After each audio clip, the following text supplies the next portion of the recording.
बिस्मिल्लाहिर्रहमानिर्रहीम। अस्सलाम वालेकुम। ज़िंदगी को तरक्की देने वाली बातों के साथ हाज़िर हूँ। नाजायज़ कमाइयों से बने हुए महलात पर लिख देना कि अल्लाह के फजल से बना है एक जुल्म है।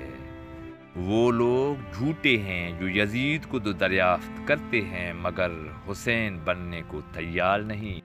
आदमी जवान कब होता है?